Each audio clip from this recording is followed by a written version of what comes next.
Well, it's all done. Finished.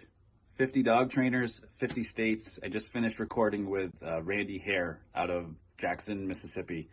This is going to be an amazing interview. Should be ready next Friday. Make sure you listen to this on your podcast app. Over 40 years of experience. This guy's done it. His advice is through the roof. Just such good information for dog owners, dog trainers. It doesn't matter, just dog lovers. So I hope you'll listen to it. But man, 3 years in the making, and it's over. I don't know if it's actually hit me yet. I don't know. It's kind of crazy. But thank you for everybody that's listened to it. Again, if you want to listen to any of these episodes, just open up your podcast app, search down through for any of the trainers, or you can also look at our website too. So just go on to vermontdogtrainer.com. Just click the podcast link and all of the episodes are right there. So thank you for everybody's support. Thank you for all the downloads. And I think we just keep rolling from here. See ya. It's the Vermont Dog Trainer Show. Nobody's ever interviewed a dog. My wife is at the kitchen sink. I don't just walk up and shoulder her out of the way. I'm still a federal agent, Ian. Putting your arm up to your elbow inside of a cow didn't appeal to me. You were shot 3 times. There are just some dogs that are sociopaths. Yeah, I've listened to every episode. Holding that squirt bottle like a 357. That's a really good question. I think that's probably one of the more accurate statements I've heard in a while, Ian. Shut up and train the dogs, man. Vermont dog trainer Ian Grant picks the brains of dog trainers across America. Listen as he tackles owner concerns on talking dogs. Join him for Chit Chat, a behind-the-scenes look at running Vermont Dog Trainer. The Vermont Dog Trainer Show is your common-sense, down-to-earth advisor on all things dog training. Now, here's your host, Ian Grant. Welcome to the show, everybody. Today, I'm very pleased, very happy as we're rounding down. This is state number 50 now. And I have Randy Hare here. He is from Jackson, Mississippi. And this is going to be a fun conversation because Randy has tons and tons of knowledge and experience. Randy, welcome to the show. Thank you very much. I'm glad to be here. I have to say, this has obviously been in the works for quite some time to get you on the podcast. So I'm very thankful and honored after seeing your extensive list of accomplishments from, the beginnings of your time training and up till obviously most recently as well. So I would like to know, what is your origin story? I mean, how did you get started in the dog world, which is now for you, 40-something years you've been doing this? Yeah, 40-something years. I actually got my start, and, I've had dogs, all of my life. When we were kids, we had them. And then, coming up while I was in college, I decided I wanted to delve off into rabbit hunting and purchased a couple of little beagle puppies. And it was my idea for them to be, just some of the very best in the world. And what I didn't know how to do was to train them. And a lot of thoughts went through my mind as to how to get these dogs to chase rabbits as they come up and they got a little older. It was, time for them to do something. And I think they were 6 months old to the day. And I thought about dragging a rabbit around, and letting them follow that rabbit. And then once they got to it, and they would get the idea of what this was all about. Or maybe I would put a rabbit in a cage with them and let them just chase it down. And all sorts of things came into my mind as to what to do. And I think at 6 months old to the day, I had them out in the woods, and they were over there licking themselves like puppies do and scratching themselves. And they eased over toward a brush pile, and I heard one of them scream. I thought it was a scream. I wasn't sure what it was, and thought that maybe one of them had gotten on a snake. And then the other one screamed. Well, 2 of them are not going to get on the same snake. Or what's going on here? And I'll be darned if this rabbit didn't jump out of the wood pile, and they hot in behind it, raising 9 kinds of sin. And I just knew at that time I had been born a dog trainer. There was nobody else in the area. Nobody else told them that. It must have been me. And for years after that, I hunted with these dogs, and I had a great chance of watching what was natural. It hadn't been taught. It was something that happened when the sperm hit the egg. And if they've got it, they've got it. And if they don't, they don't. And watching these animals, chase these rabbits and sniff out where they were, and watching them trail the rabbit and noticing that they were right on the track. They weren't 3 or 4 feet off of it or 3 or 4 feet to the other side. They were right on it, and they didn't give up until they got to the rabbit. And this first rabbit that they chased, I actually was lucky enough to hit this one when I shot at it, and it killed the rabbit instantly. And here come the beagles. And I remember thinking at the time, I would not want to be in your little paws right now, because these dogs, I was thinking wolves. They were chasing them because they were hungry. That had to be what it was. And they get there and they nudge the rabbit a couple of times. They leave it alone. And in 2 or 3 minutes, they had another one up running it. Wow. And I couldn't, I'm thinking the whole time that, wow, this is really cool, but I wonder why they didn't eat this rabbit or try to eat it. And it dawned on me many years later that the game is what the dogs are after, not necessarily the reinforcement we thought it was. And even in detection work, we think that they have ball drive, but we never refer to a dog that has sleeve drive as saying that he'll make a really nice protection dog. It's about the game that those two entities or those two objects offer to the dog, and the dog's willingness to experience what it takes to get to it. And, it goes back to, to all of the training and the behavior we see. A dog is going to avoid something that's unpleasant. He's going to be drawn to something that is pleasant. And in the interim there, with our experience, we learn to find that nexus wherever it is, and it's different for every dog. And with that nexus, we're able to experiment with it and educate the dog to a point to where he's not intimidated or being overbearing, or he's getting the point to where he's living within our little pack, as a valuable member of it.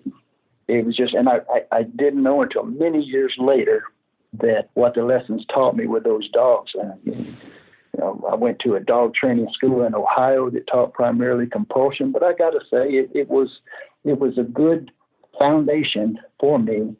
It caused me to see some of the other side that wasn't being used back then in the early 80s, and to see some of the dark falls or the pitfalls that were in dog training. I got a chance to witness egos and to be ashamed of my own. At times I thought, back then it was necessary to make myself look good by talking down other people. And, when you get older and you mature a little bit, all that stuff doesn't mean as much to you anymore. And you realize that there just is no substitute for experience. And that's something that you have to earn. Nobody's going to give it to you. The more you earn, the more you turn, Were you ashamed because of not how you trained, but because of who you were and how you kind of advertised yourself? Well, it was just, you hear it in the dog business all the time, people yah-yahing back and forth. Oh, you don't know what he's doing, and you don't know what he's doing. Yeah. He just, that kind of stuff you put to the side. And only one that you compete with is a trainer you were yesterday. And if you stick to that and not worry about what everybody else is doing, you'll be just fine. And keep the dogs first, and your ego, put it on the shelf somewhere. And it was hard, especially in the police work, to get people to follow that idea and to realize, and the terrible shame of it is the dog is the only one in this whole race that doesn't have a voice. They can't tell their side of the story. They can't communicate with us except through their behavior. And through our experience, we're able to read that behavior and get an idea of what they've been through before and what they need for the future, It's interesting you mentioned, the dog training world, because the competition or the finger pointing, if you will, can be very prevalent sometimes. But the other part of it too is, Randy, for me, I've been in this for 13 years, so a lot less than you. And, for a long time, I felt like I had to take in, for me, it was a lot of content, right? Because there's dog training out there for us it's at our fingertips compared to when you first started. So I found myself, comparing to what somebody else was doing, but also that was the way of learning. And it's interesting when you say, you're only as good as the guy that trained yesterday, because I think probably for me professionally, the best I do is when I don't take in anything and I can just work on my own stuff, over and over and put in the work and just get better and better and better without there being, more information given to me. Have you found that you've gone through different phases of that throughout your career, because you've done so much?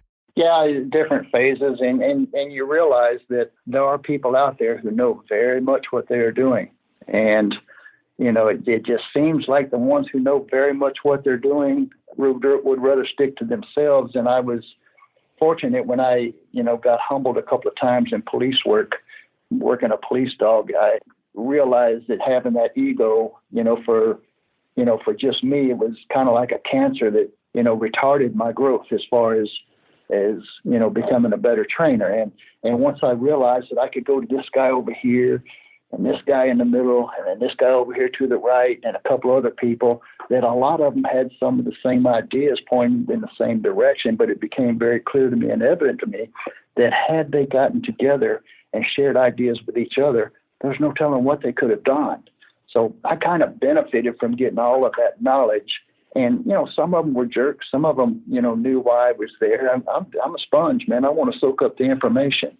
And, as you do that, you start realizing what is garbage and what isn't, and using all of it to your own benefit.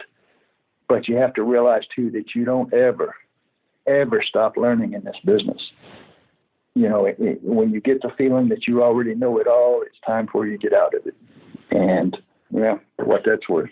Well, I think there's a lot of truth to that. And, that if you're open enough, the dogs are always teaching, right? So if we're always open, then we're always open to learning what they have to say to us or tell us or whatnot. And it's interesting you brought up this, each dog has its, I think the term you used was nexus of, this is something that they find very pleasant. This is something that, once you find that out, either as a trainer or a dog owner, that you can really capitalize on something like that. What as a dog owner, what can a dog owner do, Randy, to kind of find what that is in their own dog that they see on a daily basis, to kind of find what they find pleasant, but then to be able to work with them or do some sort of training with them to kind of, deepen the bond and get a better behaved dog? How do they figure that out? Sometimes they don't. I mean, it's one of those type deals where, you have this dog and you want to be able to communicate. It's like my misconceptions with those two beagles. I thought that they were doing something for a particular reason, and it couldn't have been further from the truth. I thought they had to be taught to do something, or they never did anything. It never occurred to me, to believe that maybe these dogs have an innate ability. I've seen 14 to 16-week-old Kelpies and border collies out there herding sheep like nobody's business. Now, at their best, they only had about 14 weeks to learn this. Well, at the end of the day, this is what happened when the sperm hit the egg. When you put and offer them the opportunity to do what they're bred to do, you start seeing innate abilities come to the surface that are just mind-boggling. And the nexus that I was talking about is somebody who's able to take that innate ability and combine it with what you want them to do without deterring either one. And that's where you get these great working dogs, and you see some of them in Schutzen with, Diamond Hadsel and, some of these other competitors who have figured this out. Now, the caveat to that is they have to have the right dog. There is a certain dog that will work. There are others. If they want something bad enough to do whatever it takes to get it, then you're ahead of the game. And if you can find that nexus and the dog is clear enough in the head to accept that training through that nexus, then we wind up having a better working dog that we can actually win with and teach with. And you're absolutely right with what you said a while ago. When we get to the point that we know enough to where the dogs are educating us and not somebody's mouth, then, we're close. We're close. But a lot of people don't believe that a dog can teach them anything. By God, I said, do it. I mean, do it. Learn from the dog. If you do that, then there's no pure source. I've always, I've gone through different phases of, my theory, if you will, whatever. That's a whole different subject on its own. But it always scares me when I hear a trainer say that this is the one method that fits every dog, because as we're discussing this, a ball can be wonderful for a dog, and other dogs don't want a ball, or treats. Some dogs are they're very food motivated, and you can use that and do wonderful things with a dog that are food motivated. And if they're not, this is the part that I think us as, both dog trainers and dog owners to know that there isn't a one style that fits all, at least in my perspective. What's your experience been with that, Randy? I absolutely agree. I mean, there's some that don't like the food. You can't, really use the food to entice them. They don't want it that much. And you better figure out a way to get into that dog, with praise or what have you.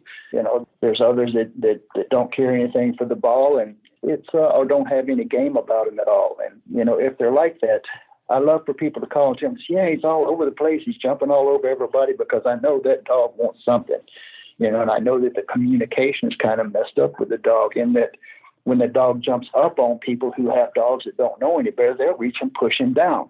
Well, they think by pushing him down, they corrected the dog, but what actually happened is the dog got reinforced for jumping up, because all it wanted was to be touched. Yeah. And then we have something that the dog will work for, that we can educate them by having them understand that there's more reinforcement by being on the ground than there is jumping up on somebody.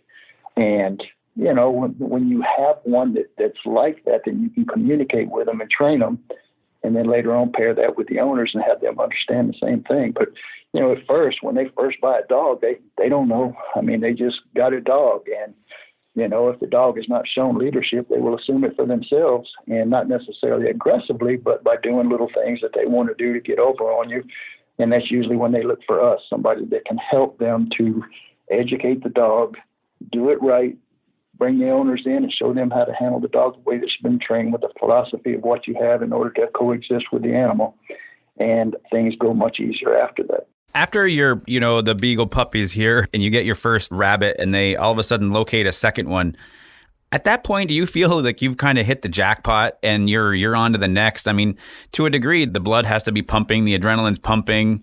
And, obviously it hits you that this becomes a passion. But do you remember that moment where it was just like, I think I can do this for a while? And I mean, the dogs are obviously loving life at that time too. Oh, God, yeah. I mean, I had people go with me, and they'd watch the dogs work, and I said, look, I got a couple of beagles. I'd like for you to train mine. I said, I just do it with my dogs. I don't do it with the other dogs, only because I don't know what the hell I'm doing. It's just happened, But, yeah, I went through times like that, but watching them work and listening to the race. And at times the rabbit would come by me, and we wouldn't shoot the rabbit. We wanted to watch the dogs work. And the funny thing is, it didn't make sense to me until many years later when I got into the detection world, what kind of a benefit it was watching them. I'd watch dogs like that, and people would take me hunting with them for bird hunting. And I got to watch the bird dogs work and point and do the things that they do. And coon dogs, when they would go out and actually chase and track down a coon or mountain lion hunting in Wyoming, in Utah. And never once did I see one of these dogs false alert. Not once. Wow. And so we have to wonder, in that world now, why do we have such phenomena as false alerts and different things like that, and having to keep your feet moving. But back to obedience. So after this, do you start working with other people's dogs? Where do you go on from this with the beagles and the hunting? I did. I opened up my first little training center after going through the school in Ohio, and I'll tell you, it was National Canine Training School of Dog Trainers. And like I say, back then there was, 4 or 5 choices, and it was a 6-week-long school, and Scott Mueller was running it, who's, a great guy. And I think he's actually sold it to somebody else now. I don't know. But it was a good quality school for what people were doing at that particular time frame in the profession. But it didn't take me long to start questioning. Back then, they said, well, why would you want to use food, man? What are you going to do when the dog gets full? Well, to an idiot like me, that made perfect sense back then. Now I think about it in a little different way. I'm not going to worry about what happens till it gets full. I'm going to worry about what happens in the time it takes him to get full. Yeah. That's what the dog actually learns, you see. Yeah, not so worried about the end game, worried about what's going on during. It's more the journey, not the destination. Right. It's the process. And if you're moving toward that end, then the dog is learning and becoming educated. And, if you have to integrate some type of aversive later on within what that dog is capable of handling, it's, I think that's perfectly fine in order to prove something out. What you have to be careful with is finding that nexus and not going overboard. And if you've got to be firm, then be fair. And it's when they're not fair that the problem starts. Have you seen a big change from how dogs were handled from when you first started until today, just leash-wise, behavior-wise? Yeah, it was, kind of back in, and I can't remember what year, it's probably in the early 90s that, I went to some Fritz Bueller seminars that they had down in Birmingham, Alabama, and you learn a lot by watching these guys, and you have to realize though that whatever you learn or a lot of what you learn is not going to be golden. It's something that you need to look at and be critical about, and never ever trust any one thing. And if you keep that mindset, you have a tendency to get better. But I've seen them actually get dogs that were about half crazy where they could correct the heck out of them enough. And see, that's not about the nexus. That's about getting a dog, crazy enough that you can't make mistakes to do too much to him. And, if you have that, you may get some sort of level of success, but then that reinforces us to go ahead and try it again and to show it to other people, and guess what you have out there. And so, like I say, just because you go watch something and it looks really good doesn't necessarily mean it's going to be right for you and your dog. Keep that open mind. And then again, it may be exactly right for what you want to do, or something that you can put away and put in your stockpile for a given situation at another time.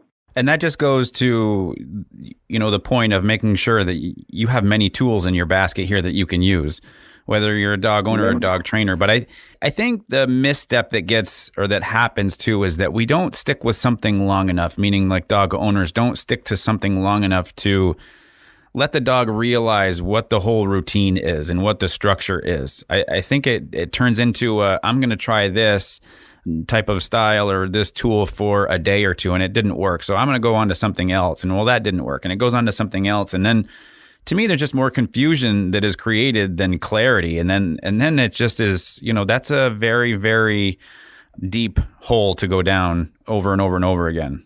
Yeah, it absolutely is. And you see it not only with just dog owners, but with dog trainers also, that, they try to do that. It's, it's an open mind. And with what I do, I've seen an awful lot over the 40 years, and it helps. It helps to take all that stuff and remember it and stockpile it. I remember, as a compulsion type trainer, I went to a seminar that was, by Karen Pryor back in '93, believe it or not. It was in Jackson, Mississippi, while I lived over in Louisiana. And I sat there for 2 days, bored to tears, watching this lady talk about, I said, man, she trains dolphins. What are you even doing here? But I made a pact with myself that anybody doing anything with animals I was going to go to, whether it was horses or dolphins or what have you. And she put me in a position to be the dog once with another lady trying to show me what to do by utilizing the clicker. And we couldn't talk to each other, so I had to go off of that clicker and figure out what she wanted me to do. And then at the end of it, I remember getting so mad because I didn't figure it out. And I actually asked, I believe it was Karen Pryor, what was the behavior? Well, you just had to stick your hands in. I said, I did that 3 times and she never clicked. 3 times she did it and she never clicked. And I remember getting so mad. And then it occurred to me, what must the animals go through when they don't figure it out and we come down on them? Wow. And as a grown man, I retired off to myself and actually literally came to tears over what I had put dogs through in the past in order to educate them when it wasn't necessary. And I'll be damned, the only ones that didn't have a voice in the matter were the dogs themselves. Wow. That's pretty profound. It was a good lesson. It was a humbling experience. And it shows that even though you think nothing's going to be there to help you, it might just be the one thing that changes you forever. When you're in that moment, I mean, how long had you been working with dogs before this happened to you? That was in '93, and I actually went to the dog training school, I believe it was in '84, and it started with the beagles back in the late '70s. So, you might say '84 to '90, probably 10 years I'd been in it, And I had experienced some success with, training some of the police dogs and stuff like that, obedience dogs and stuff, but it was primarily, compulsion. And that is something that I don't do anymore. There's a nexus between compulsion and then positive reinforcement, and you want to find that happy medium that causes that dog to learn as quickly as it possibly can and, in the best light that it possibly can. And it keeps you being able to sleep at night instead of worried about did you do the wrong thing or not. I mean, when you sit down and you have tears come to your eyes because of what you thought was correct with, your previous training and everything. I mean, obviously, when you go through that and you're building a business and you're seeing different levels of success, I mean, how does that motivate you moving forward, though, too? Because it's very easy to look back at 10 years of training dogs and looking at not feeling maybe that you're not listening to the dog, right? They don't have the voice in it, and you're just trying to communicate the best you can. I mean, and at the same time, you're trying to do the best that you can, and then something like this hits you like a ton of bricks. Yeah, I mean, you had to be put in the position of the dog, and when you get in that pelt and you crawl around a little bit, I mean, think how bad it would have been. Think about somebody maybe, instead of using a clicker, maybe using a remote collar that abuses it and does something like that. I mean, it's one of those things that we have to find a way to see it, and the best way to see it is to go through an exercise like that. In every one of my seminars, I do that exercise. I'm going to put the people in a position to be the dog where it's hard to figure out what it is they're supposed to do. They're using a condition reinforcer. You'll almost always see them start trying to talk through it. Well, I can't figure it. Shut up. You're a dog. You can't talk. Yeah. And at some point I would get on to them and say, look, we got other people who have to go here. You need to, kind of speed this along, and you'll see them load up. And then their process of trying to figure out what it is has been shattered because somebody got onto them a little bit. And that's a dangerous road to take. A dangerous road, and the dog that can't tell you that. They, think they're looking forward to the next session. They either are or they're not, and the trainer is the reason. And I think it's, as a new trainer, somebody just starting out, they get a year under their belt. There's sometimes there's trainers that have to go through these bumps in the road. They have to go through realizing that the way isn't the style, or for dog owners that don't have the level of knowledge too. I mean, this is obviously, you look back at this, Randy, and you look at whether you consider it a mistake what you were doing before, or that's just part of your journey. I mean, how do we as dog trainers help out a dog owner so that they don't have to go through something like that, and they don't have to put their dog through something like that, and that they can also recognize it? So how do we flip that into a positive for them? You see these things all the time where people, take the dog to somebody who believes this is the way to do it, or believes that that's the way they do it, or they've got a cookie cutter type thing going on there where they do all of them the same exact way. And you hit the nail on the head a while ago when you said it's good to know a whole bunch of different techniques and ideas, to increase the likelihood that you're going to be able to educate this animal to benefit those owners. And, you got to get to know them a little bit. The 1 and 2 week programs, I've just found over time that by doing this over a period of good 4 weeks, increases the likelihood that the animal will learn, that he'll get attached to us, that we're able to educate him in that format, and that gives us a chance to educate the owners and give them a little background history of what the animal's coming from and their point of view, to where the owner understands. And I'm not sure if that's what you were asking or not.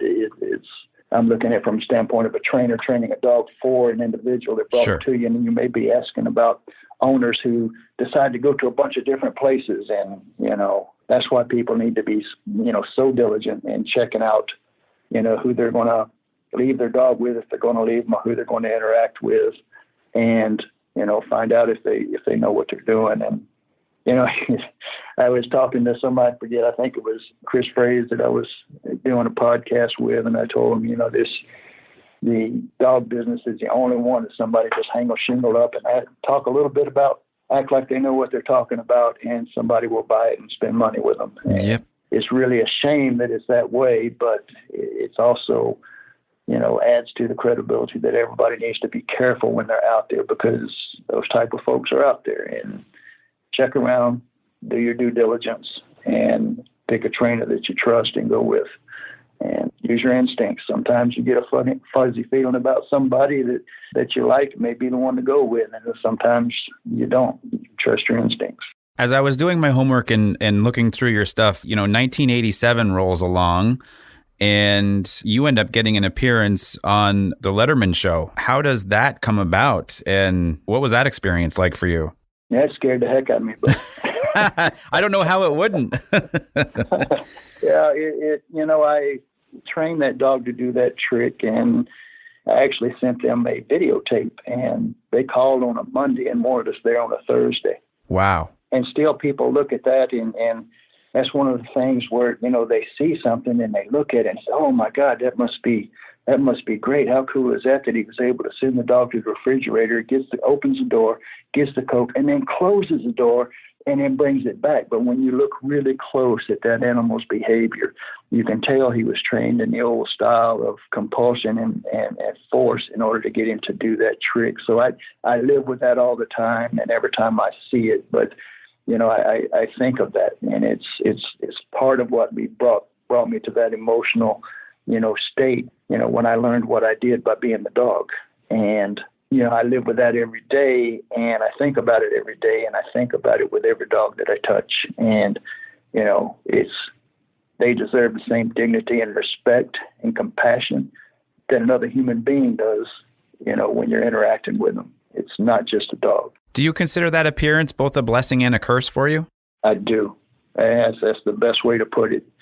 Because, people who think what they see is really great, and they look at it closer with what I'm pointing out to them, and realize, too, that I have got to humble myself if I'm ever going to have a chance for somebody realizing that maybe they need to do the same.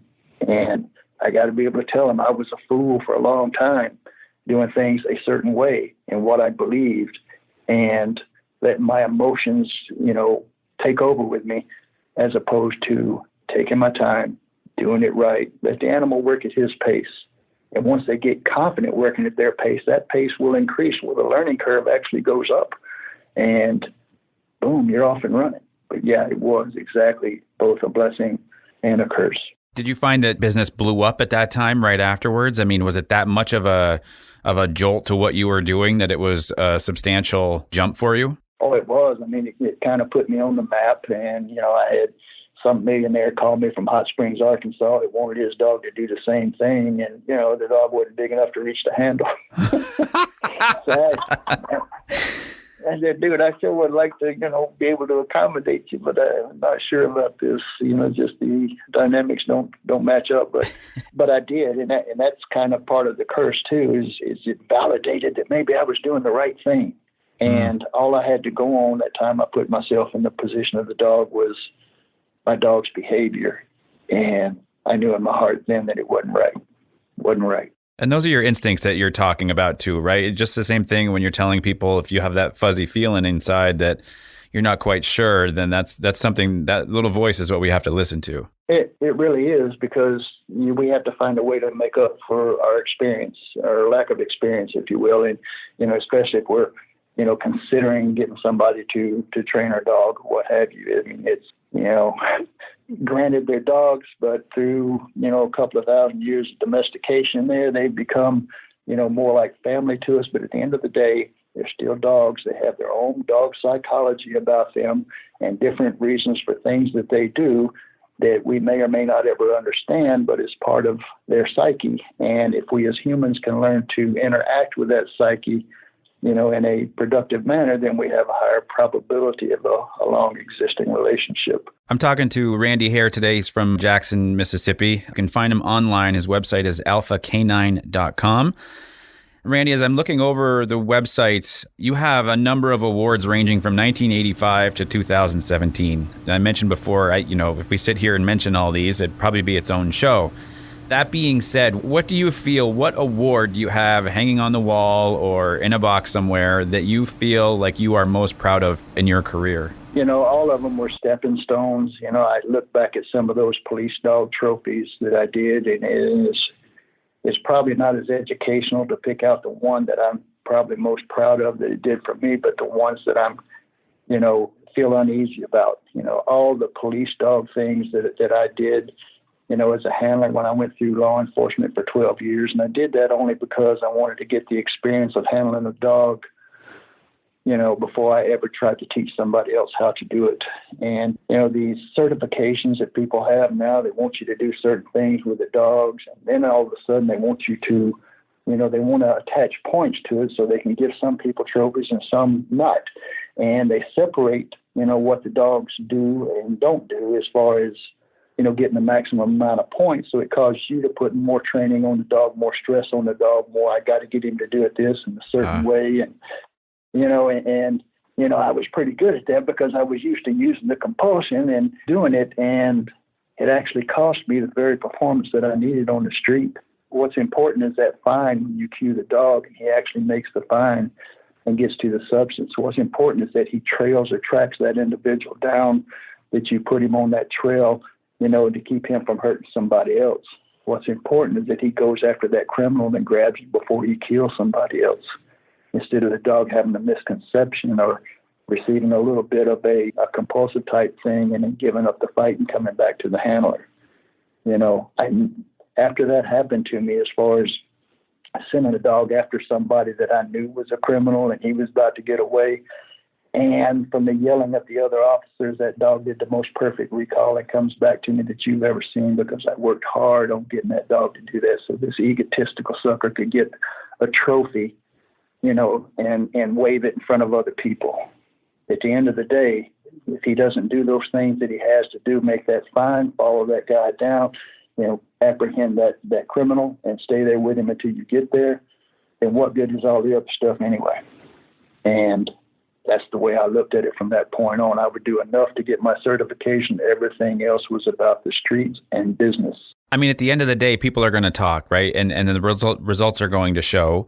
And if the dog shows the right behavior and it's not shut down and it's not done through compulsion, then, I think there's a difference between a dog just obliging what the owner is requesting, and there's the dog that is happy to do what the owner is requesting. That all comes down to body language, which I also feel is one of the most under-taught or underutilized aspect of dog training out there. Yeah.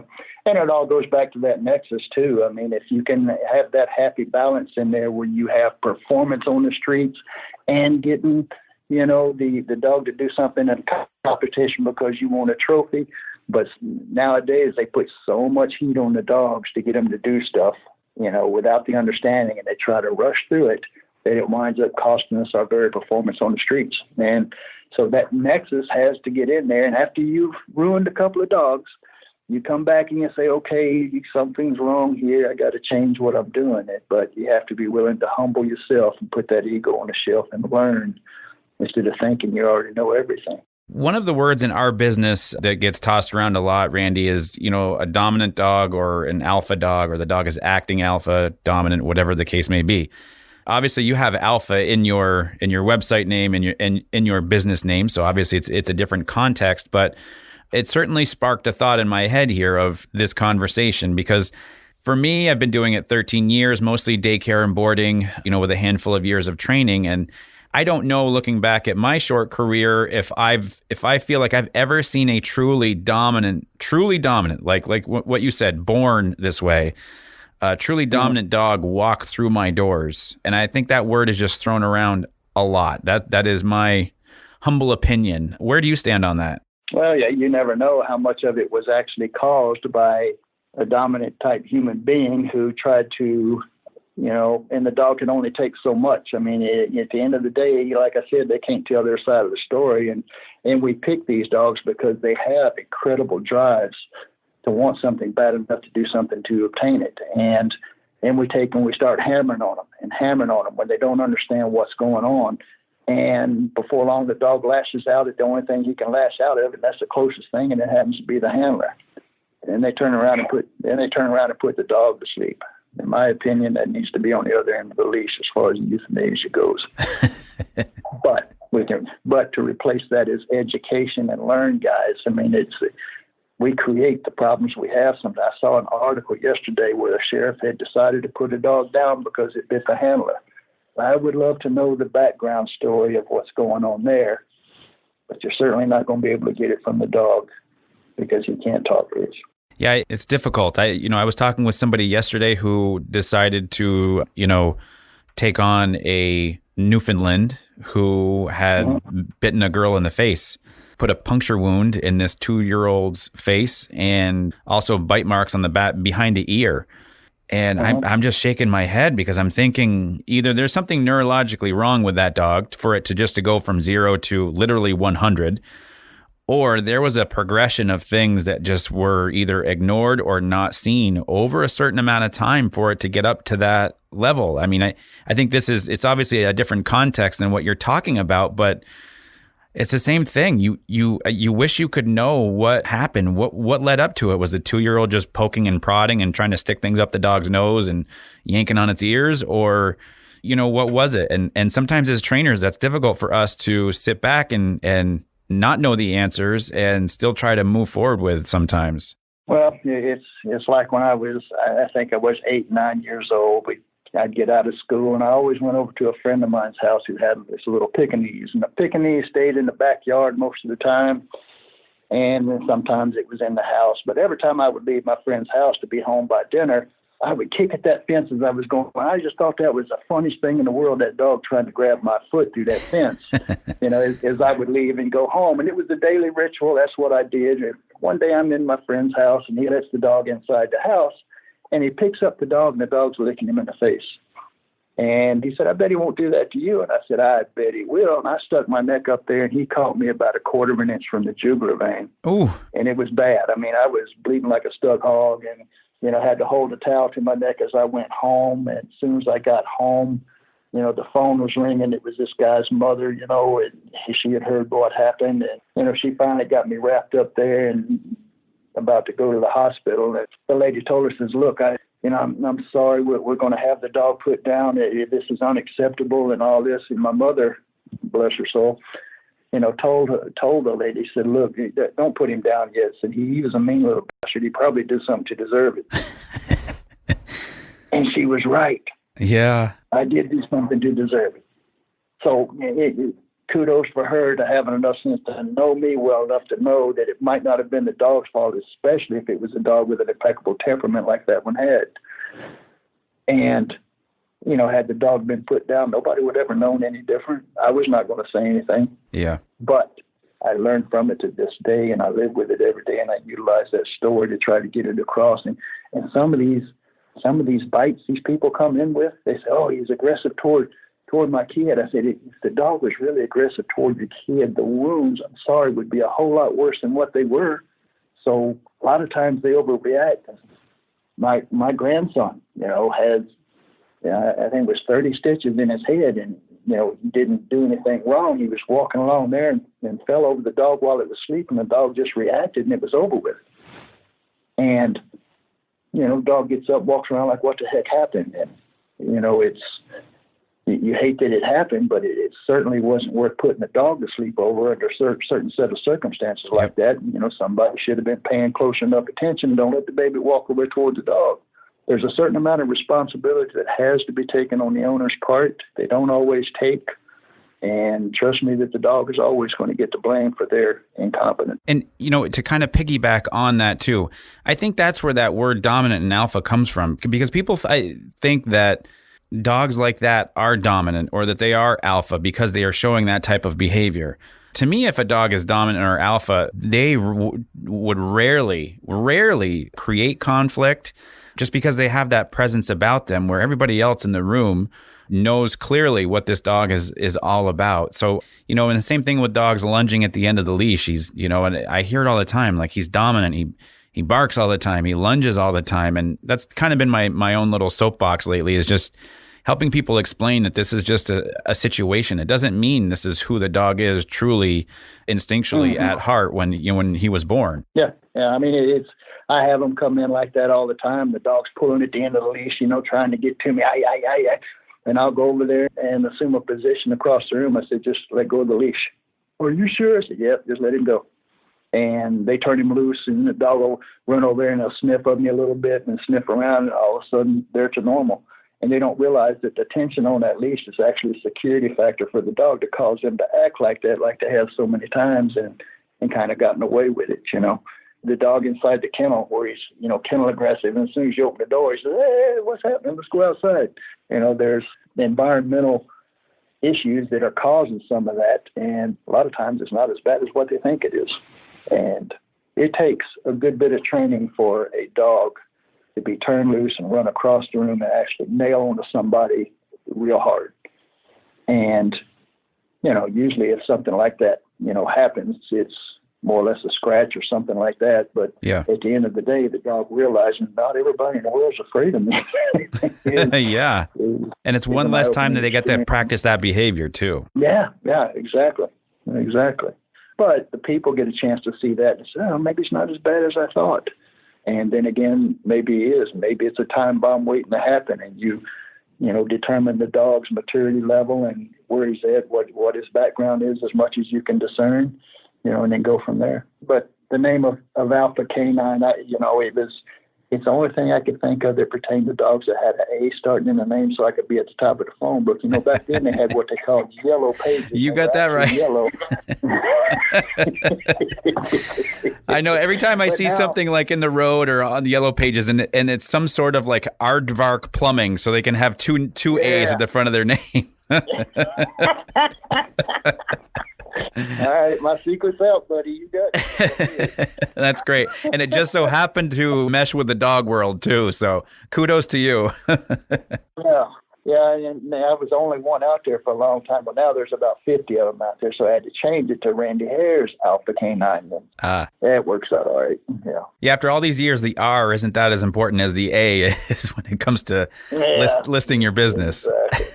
Exactly. Looking back on your career, Randy, what do you think is maybe one of the biggest mistakes that you've ever made with a dog? There were so many. Well, and that's a part of that humbling ego part of it, too, because there is, Yeah. That most humbling experience is when that dog actually did the recall from other people yelling at the bad guy when he was escaping, when I had him dead to right and could have stopped him. And I went through 2 weeks of worried whether or not this sucker was going to hurt somebody, all because my egotistical butt wanted to earn a trophy. That was the most humbling, experience that I've had that caused me to change the way I thought about dogs and realize that no matter how much I had listened to, there's a chance that a lot of other people just might be wrong. And especially when it comes to the human race, with the political environment that we have now, my God, there's a big group of people somewhere that's totally wrong. And not at liberty to say who I think it is or which one I think it is, but somebody's wrong. And there's a bunch of them. Yeah. What do you think is the biggest mistake that dog owners are making today through, during these, especially these times, because we're quarantining and dogs are, we're all kind of segregated to our homes to a degree and everything. So where do you think dog owners are making the mistake that they can actually fix right now? Well, it's just realizing that, when they adopt a dog, and God bless them for adopting a dog, it takes a special person, to do that, especially if they know that they're not real sure about what the dog's background is or where it came from or what kind of, things they might endure. It's, buying a puppy is certainly a roll of the dice. It may be what you want, you may not. But, at the end of the day, people are a whole lot easier to deal with if they've been educated, and dogs are a whole lot easier to deal with if they've been educated. Not every dog needs obedience training, but the majority of them need it because it is a form of communication. It's, having the dog understand what is desirable behavior and undesirable behavior. It's setting perimeters and having consequences that are right for that dog, and they have to be right for that dog. And without being abusive. It's, my dad used to look at my brother a certain way and he'd straighten up. But me, boo-boo, I needed a little more touch. and my dad was real good about not going overboard with us, earning our respect without being abusive. I respected my dad. I don't ever remember being afraid of him, but I knew what he was capable of if he had to. And, even when I got old enough to go to parties, he'd show up at the party and he said, "Hey, son," he said, "I just in the neighborhood, thought I'd stop in, make sure everything's going good. You okay?" I said, "Yeah, Dad, everything's fine." He said, "You need any money?" I said, No, I'm okay. And he said, "All right, buddy, I love you. I'll see you when you get home." And it didn't dawn on me many years later that he was just putting it in the back of my mind if the time ever came between making a decision between right and wrong, that I might think that he was right over my shoulder or at the door. And it was very effective. It's about being a good parent, and the same thing applies when you're being a good dog owner. Open up a line of communication. There's a pattern as far as behavior goes that causes you to be able to interact with the animal better and make life a whole lot easier on both of you. But it comes through education. Find somebody that knows what they're talking about and get some help. It's interesting that you talk about, opening up the lines of communication because that's something that is so, obviously that would be good during these times as well, just with what's happening in our world. but also the people that we work with too, or if they work for you, or if you work with somebody, work for somebody else. It's opening up those lines of communication. You can practice it there. You can practice it with your dog. You can practice it with your family. And, when those lines of communication are open, things just get easier and easier and easier. And especially when it comes to a dog, because then, like you said, that learning curve, man, things start moving, and then you really get to see the results. You can move along, and everybody's happy, and everybody's content, and nobody's getting suppressed. There's no compulsion, that kind of stuff. And it just can be a win-win situation. Yeah, I mean, it's one of those deals where in any relationship, whether it's two humans, the human and the dog, or two dogs, or I shouldn't say two dogs, but it's there's love and then there's respect. I love my mother, but I didn't respect her until one day I remember I told her in front of a couple of buddies of mine to shut up. Ooh. Yeah. Buddy, for about 20 seconds after that, I literally thought I was about to die. So, sure. But it was something that needed to happen. And from that point on, my paradigm changed somewhat. Not only did I love my mother, but I respected her also.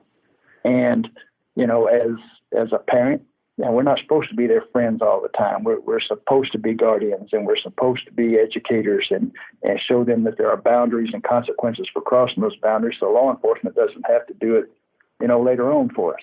And, as a dog owner, we're the same way. We find a way to communicate with the dog that it understands through obedience and move forward through that, and it gives us a leg up on solving any behavioral problems that happen later on. Love and respect. You hit it on the head. I don't know. There's so much that, we see as dog trainers when they walk in. Obviously, we have to investigate to figure out what's going on and what's going on in the world and the interactions and everything. And it's funny, you sometimes get those cases where somebody walks in and they want just obedience. That's all that they need. That's all it's on the paperwork. That's all they're telling you. We just need this dog just to sit and stay and heal, and that's it. And that actually, to me, is more of a red flag, because I'm like, there's something else going on here that I would actually like to know about. What is it that why do you need it so badly? Sometimes it is, the dog is a good dog and they just want to have a little structure. But sometimes there's a lot of bad behavior going on. You hear that and you're like, wow, I think we have to get in a little deeper here with maybe some structure and some boundaries, like you said, because that's kind of more important first, is that trust and respect and love here first before we just get a command with a behavior. I don't know. That's kind of the way I look at it. Yeah. And, and I explained to them too that obedience, the heel, sit, stay, down, come in place, all of that is cues, that the dog learns, and you practice on communicating those cues to them, and through the respect or the reinforcement, they do it for you or don't do it for you. And if they do it for you, then you consequently going to have a better relationship. But I explain to people too that our training protocol is much more than that, in that we want that animal learning something the entire time that it's there. Even in the downtime, the kennels are situated where they can't see each other, so it doesn't entice the behavior consistent with nuisance barking. Yep. In the framework of housebreaking, everything is on a feeding schedule. And if we know when it goes in, we have a pretty good idea when it's going to come out. And we work on that in order to create a habit of going outside instead of inside. And that's the structure. And the obedience is kind of the glue that holds all that structure together once they get home. And, we're just now having people come back to us that we trained their dog 12 years ago and never heard anything from them after that. And they say, we want this one done the same way. Nice. And that the biggest compliment you can really get is them coming back after all this time and, wanting another train. But it's a good feeling to know that you did the dog right and they had a happy life together. And that's one of the darnable shames of it, is the dog's lifespan is only a quarter or so of what ours would be if we're a little lucky. Yep. And it's a shame that, something they can offer unconditional love like that. And no matter how many mistakes you make with them, they're still able to find the good in your sorry self. It has to go way before we do. And not too many animals like that, buddy. Nope. So after, 40 something years, you decide from Jackson, Mississippi, that you want to expand your business into Nashville, Tennessee. So where are you in the grand scheme of, expansion and keeping things going and rolling up there? Well, we've opened up, I think it was January when we finally opened the doors. And of course, February's going pretty good. We're rocking along. And then I think it was March the 2nd, a great tornado came through here that was really devastating, and we were without electricity for about a week. And, the generator on the motorhome and the dog trailer helped out a great deal in that. And then, of course, about the time we're getting over that, then the apocalypse starts. And then after the apocalypse starts and it's going good, then you have all the riots and everything going on. So, jeez. But I got to say, at the moment when the COVID thing let up and people were finally coming out of their quarantine thing, we took in 7 dogs that week and 5 dogs that week. And it was the most bizarre thing I've ever seen, and probably the best week we've ever had in my 40 years of doing this. Wow. And it was pretty bizarre, and it's been, fairly good there since then. In fact, Jackson is actually carrying Nashville, and I'm finding that it's a little harder to get established over here. I thought you're not going to just show up and just because you have a name be able to just, kick it and do business the way you did in Jackson. Yep. We're established there. We've got a good reputation. We try to parlay that as much as we can for over here, but we're here now, and what possessed me to do it at 60 years old, I don't know, but it did, and we're gonna give it our best shot and see what happens. If we don't have any other catastrophes, we might be all right. If you can survive through this first 7 months of the year opening a business, Randy, I mean, you got pretty much everything covered from here on out. Yeah, they say 2020 is good eyesight, but damn, I didn't see this coming. Right? That's a good one.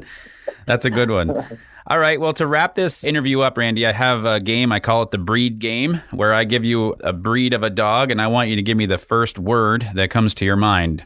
Are you ready? I am. First one is Basset Hound. My little brother. Bulldog. Interesting. Just interesting. German Shepherd. Great dogs. Trainability is good. Unfortunately, all the things that we've done to them as far as, they just seem to get sick more often or have more problems with their hips more often than what some of the other breeds do. Belgian Malinois. Yeah, Ferrari, like a German Shepherd that doesn't have near the medical problems, that has a motor that if you know how to utilize that motor and get it into the right chassis, you have a great animal. But they are unforgiving of mistakes, and the unfortunate thing is a lot of times those mistakes are blamed on the breed, kind of like the pit bulls. Mm-hmm. And last but not least, Beagle. Chasing that rabbit, man, it was my start. I have a soft place for them every time I see one, and I still will go online and listen to some of those races. And I am so thankful that I had a chance to witness them work for a couple of years before I ever got into dogs. I just didn't realize it would be 10 years later before I looked back and said, my God, those dogs were chasing that rabbit through the woods. How many other rabbits did they smell while they were on that chase? And how did they know to stay on that one? Yeah. And it dawned on me that this little sophisticated instrument they have on the front of their face is more than just really good. It's special. Those are amazing moments, right? Like those are moments that can't be replicated and let alone maybe even experienced again. Well, you look back on them and you're thankful that you had the opportunity to go through them. And with all of our lives, we can look back on pivotal moments that caused us to change. And it makes us more aware and more cautious and more astute to what might lie ahead that we can learn from. And it causes us to look for them more so than just realizing that they happened in the past. For those of you that would like more information on Randy and what he does, you can visit his website, alphacanine.com. He's in Jackson, Mississippi, and also just recently expanded, as he just mentioned, in Nashville, Tennessee as well. Randy, I think you're aware of this. This wraps up my project of interviewing a dog trainer from every state in the country. So you're officially number 50, and I feel like this interview was just kind of the cherry on top of everything between your experience, your knowledge, and what you shared with us today. So I can't thank you enough for doing this, and I feel, honored and humbled with your level of experience to come on here and chat with us today. I appreciate it, man. Thank you for being such a humble host, and it's a good thing what you're doing because this is where it starts, being able to listen to other people and get different ideas and different avenues to explore and examine. Sure. Once again, if you'd like to reach out to Randy, it's alphacanine.com, and he's in Jackson, Mississippi. So, Randy, I'm sure we'll talk to you soon, but thank you for coming on the show. Thank you, sir. Thank you you so much for listening to this episode of the Vermont Dog Trainer Show. If you enjoyed today's episode, please leave a review, subscribe, and share it with your dog friends. For up-to-date information, visit Vermont Dog Trainer Show on Facebook. Until next time. Shut up and train the dogs, man.